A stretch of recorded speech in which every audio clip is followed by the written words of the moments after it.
Un ar urmašīnas to tur maisīt, izmaisīt un laistīt to. Then the other suggestion would be that you just dig the red clay, you mix it with water in a bucket, and then water the plants with this solution. Yeah, sure, you could do that. To var darīt, protams. Tas tur ir. That's it. Yeah, it's Yeah, there, it's the possible. potassium's there. Yeah, yeah. As I said, definitely some of those nettle or comfrey teas on a Tātad smaller varam scale. izmantot mazākā mērogā, mēs varam izmantot gan nātru, gan taukstsaknes šīs te tējas. Of course, that's easier on a smaller scale, but as you move bigger, Protams, that to becomes visu more var difficult. izmantot mazākās saimniecībās, bet ja tās platības pieaug, tad tas vairs īsti nederēs. So we also need that longer term strategy of building the humus, building the biology in the soil, so that these minerals will be cycled and become available. Tāpēc mums ir nepieciešama šī te ilgtermiņa stratēģija, ka mēs vairojam šo te augsnes dzīvību, šos te mikroorganismus, ka viņi mums palīdz piekļūt šīm te augsnē esošajām barības vielu rezervēm. Bet sakiet, tejas, kad gatavo, lai visu augstu ūdeni? So when you make these plant teas, do you use cold water in this process? Yeah. Jā, augstūdens. Galvenais jautājums, kāpēc tomēr viņš tā kā vairāk ieteic uz augiem, vai tomēr viņš tās tējas un visu to nevajadzētu tomēr lietot uz augsnes? So another question is, you were more or less speaking about using these teas and solutions on directly on the plants, on the leaf surfaces. Yeah. Shouldn't we be more focusing on the soil applications?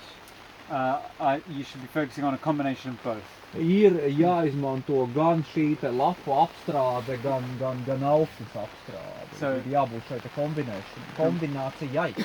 And the difference is a short-term strategy and long-term strategy. Tātad un tā starpība ir tāda, ka viena ir vairāk kā šī te īstermiņa stratēģija un otra ir ilgtermiņa stratēģija. Tā īstermiņa stratēģija ir būt un tā konkrētības un pēc paša rikadējumiem, kas ir ļoti, ka tu zini točni, ka tu savērījās tieši to un ka tu tieši to uzvidījā. Mēs to sēņi, kas ir tiešām tā kā labvēlīgi, ka tu zini, jo pretējā gadījumā, tomēr.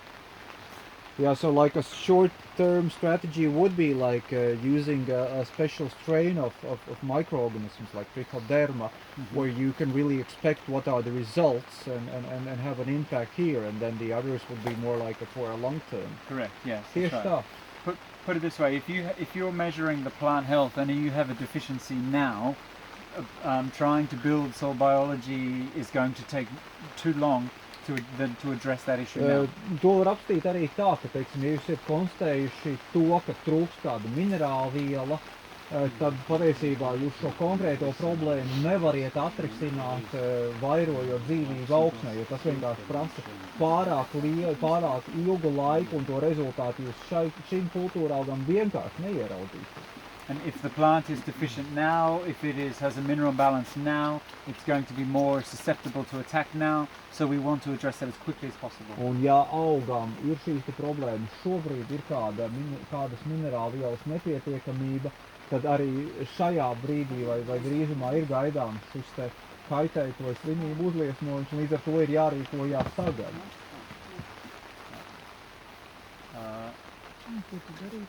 And that's where foliar sprays do work well because they're quicker absorbed, quicker acting. Šajā gadījumā taisni šī lapu mēslošana ir noderīga, jo šo te rezultātu mēs varam panākt nekavējoties.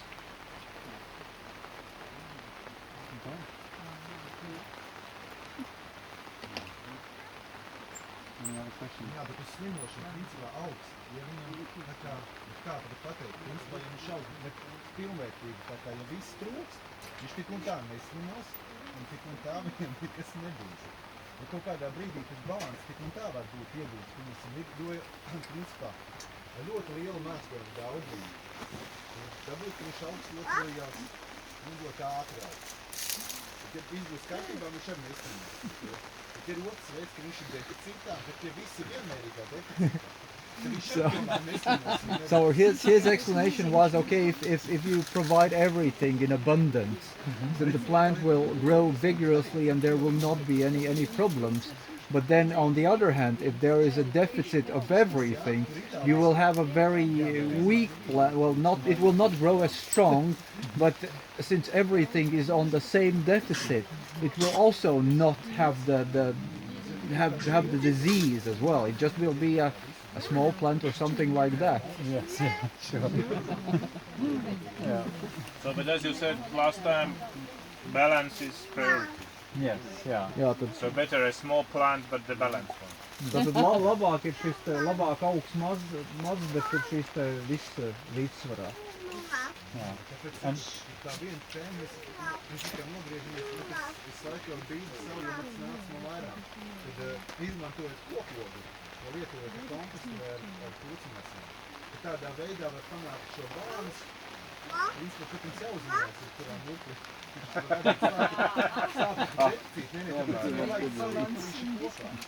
Principā, tad viņš kā koklogu taisa to Banku. banku, jā, viņš Yeah. taisa to līdzi. So his practice is that he's using a biochar in combination with compost and with everything. So the biochar works sort of like a savings account, which sort of stores the nutrients, and you can thus build the reserve over the time. yes, yeah, absolutely. Yeah. Yeah. Definitely a good long-term strategy. Jā, tā ir ļoti laba ilgtermiņa stratēģija. Right. And of course, Paškoklogu iedod, ir tādā plikā laukā šis uztaisīt.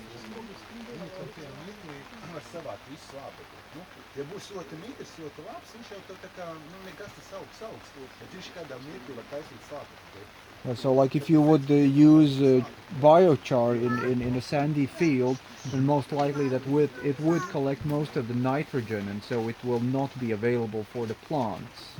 So in the short term, yes, but then over the long term, jā, it releases. īstermiņā tas tieši tā var būt tā, ka šīs slāpeklis tiešām tam kultūraugam nav pieejams, bet ilgtermiņā tā ietekme ir labvēlīga.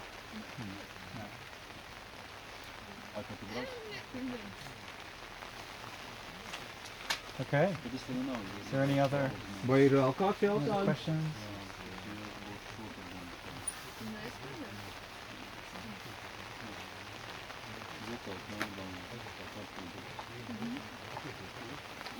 Par tiem gurķiem jautājums. Tas pH patiesībā vairāk norāda uz to, ka tur tā kā kukaiņu problēmas varētu būt. Vai tur nav bijušas kaut kādas kukaiņu problēmas iepriekš? Kuram? Viņš te paņēma gurķu nu lapu turienes? ar miltras. Tas tur diezgan žēlīgais, tur 100 punkti, tur ir tīklērces virsū ar Yes, garantiju. there were Un problems skudras. with insects. Tīklērce It's like- angliski. Tas ir web Tick, well, Okay. I don't know the And English ants. name. And ants as well. So they have had from Spider-mites. spider mite. Spider mites. Okay. Spider-mites, yeah. Yeah. Ah, okay, yeah. Well, yeah. So the pH is. I've just calibrated the device. It's still and high. It's still high. Jā, tā kā pH norāda uz to, ka tur ir šīs es te nešaubu. kukaiņu problēmas, un tad jau tā miltras ir jau kā tas, kas seko pēc tīklētas. Ungārija, tas Question. So the disease we're seeing here is probably a secondary Jā, infection tātad šī coming. te miltras jau ir kā sekundārā problēma, kas seko šai te tīklēcei. Plus, it's this time of the year. Un, protams, arī It's sezona. Not happy with the cold weather anyway. Droši vien, ka gurķis nav You mean the pārlaimīgs elderly šādās mountains? temperatūrās. Yes, yeah. That stuff is everywhere. In autumn, everywhere. Outside, inside. Yeah, Yeah. yeah, and it's the time of the year because it's Yeah. not going to survive the winter, obviously. So. Viņam nepatīk tas mitrums uz lapām. Viņš Doesn't momento. like the Redzēt, humidity īstenībā, ka on viņš the tur uz leaves and punktos so on. sānos parādās no sākuma, pēc tam viņš aiziet visu. Regarding fruit trees, where to collect leaves to measure? Okay. Jautājums par Up, down, augļkokiem, no middle, kurienes outside. ņemt šos te lapas mērījumu veikšanai? Yeah. So again, if possible, ideal if you can do some comparisons of younger and older. So just go for a bit of both if you can. But basically, along the branch, it's a matter of kind of choosing the branch and taking those younger and older leaves on a branch. But obviously, you can just Mixing together, younger, older, or No, no. measuring No, separately? yeah. So take lots of young leaves and lots of old leaves. Keep them separate. Okay. Yeah. Tātad and then take some of augļkoku the roots. gadījumā mēs savācam jaunās lapas un vecās lapas, tā kā no zara galiem un tuvāk stumbram, un tad no vairākiem zariem atsevišķi tad savācam šīs te jaunākās lapas un vecākās lapas, un no tām tad ar tām veicam šos te mērījumus. It's when you're measuring the sap pH where the differences between the young and old leaves become that's more Un tad important. veicot šos te pH mērījumus ir ļoti svarīgi salīdzināt šīs te jaunākās un vecākās lapas.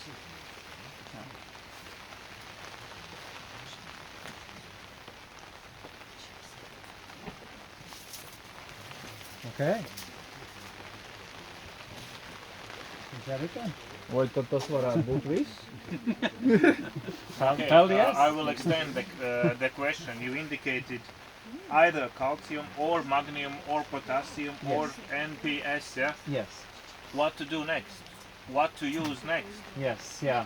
So, and again, so you can then use the technique that we discussed with the refractometer, or you could use the SAP pH meter. You could just apply a few different solutions, whatever materials that you have available to you, and apply a few different corrective treatments, and come back and assess which one the plant responded the best to. Tātad, ja ir konstatēts, ka, teiksim, trūkst šie te kalcijs, magnīs, kālijs vai nātrijs, tad ko darīt tālāk? Tas risinājums varētu būt tāds, ja ir kaut kādi lapu mēslojumu produkti, kas satur šos te elementus, tad mēs veicam šos te izmēģinājumus, midzinājumus vairākos variantos, atgriežamies pēc stundas, veicam šo te atkārtoto mērījumu, un tas, kur šis te pieaugums ir vislielākais, tad visu drīzāk ir tas elements, kurš mums ir jāizmanto. Tad visai platībai. Yeah.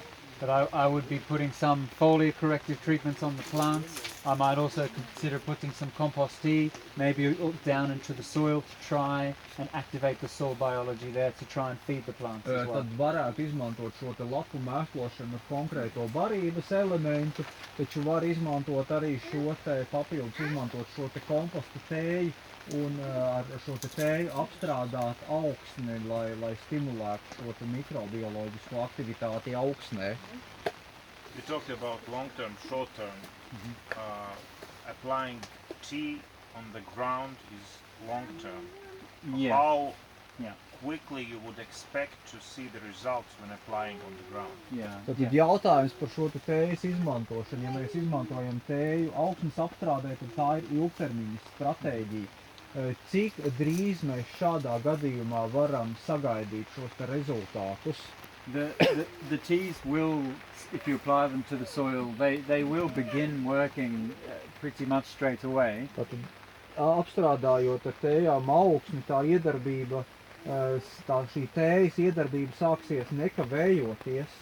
And particularly so if you can apply them just before some rainfall and they or irrigate and wash them down into the soil. It īpaši, ja šī te smidzināšana ir veikta pirms lietus vai arī pirms laistīšanas. And that does begin to help, it does begin acting soon in the short term. Tad arī īstermiņā tā iedarbība ir sagaidāma salīdzinoši drīz. But exactly what time frame and exactly how long it takes for the minerals to start being released and made available, it does depend in different situations. Taču It's hard ir to grūti generalize. pateikt tieši, cik drīz šīs te minerālu vielas kļūs pieejamas augiem un tiešām būs šis te rezultāts redzams. So it's hard to generalize. This but year? Yeah, or next year? No, you would start to get some benefits this year, absolutely. Yeah, for Visdrīzāk sure. jau Oh, kaut yeah. kāds ieguvums būs vērojams jau kainī pat gadā, kad šis te produkts ir izmantots. Yeah, and when I say long term, I mean it will start in the short term, but you're really it's an accumulative effect. You're starting to really see the benefits later on, but it will begin straight away. Saku šo te ilgtermiņu, tad šie te rezultāti viņi uzkrājās laika gaitā. Jūs kaut ko sāksiet redzēt drīz, taču tā iedarbība būs ilgstoša. And many growers, for example, will put compost tea if they have irrigation just monthly through the growing season, through the irrigation, and just constantly be building up that population. Ja ir šī te apūdeņošanas sistēma saimniecībā, tad šīs te komposta tējas tiek pievienotas laistīšanas ūdeņiem reizi mēnesī, un tad laika gaitā arī šī te iedarbība ir arvien vairāk novērojama. Viņš tādā gadījumā, kad ir kompostējas gatavošanas ūdens PH, tādā gadījumā, principā, jau tomēr kādam rezultātam būtu principā jābūt tai kompostēja. Does the water pH play any role when you prepare the compost tea? There should be some ideal range you should aim for. Yeah, it does help if the water pH is a bit lower. That helps to select for fungi. Tātad, jā, ja ūdens reakcija ir zemāka, pH ir zemāks, tas ir labāk, jo tas ir tas, kas ir vajadzīgs sēnēm. So bringing that down to certainly below 6, so 5.5. Tātad aptuveni 5,6, pilnīgi noteikti zem 6. Šis vēlamais rādītājs būtu pH. And what is the pH for rainwater? It's normally around 7ish, I guess. Liepsūdens gadījumā parasti tas ir ap 7. Maybe just under 7. Varbūt nedaudz zem Not 7. in Beijing. Well, yeah. So you can add to bring the pH down. The best thing to use is citric acid. Tātad jūs varat kaut ko pievienot, lai pazeminātu šo te ūdens pH. Labs produkts ir citronskābe. You can also use acetic acid, like vinegar. You can also use Ētikskābi, ētiķi arī var izmantot.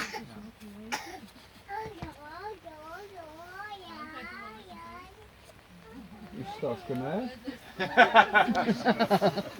Izskās, ka vienkārši somu visu laiku ir gatavs vien kāju projām.